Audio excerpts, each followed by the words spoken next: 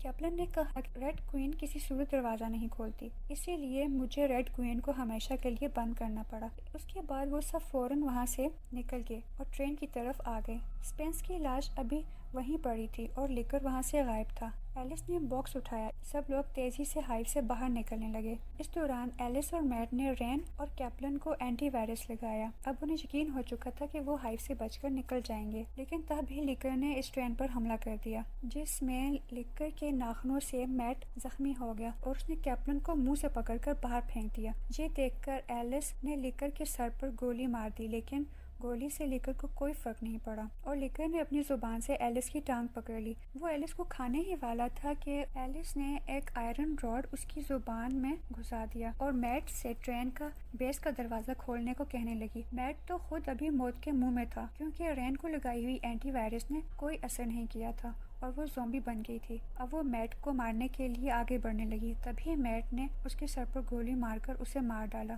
رین ایک بٹن سے ٹکرائی جس سے ٹرین کی بیس کا دروازہ کھل گیا اور لکر اس میں سے نیچے گر کے پٹریوں پہ مارا گیا۔ اس طرح ہائیو کے دروازے بند ہونے سے چند سیکنڈ پہلے ہی ایلس اور میٹ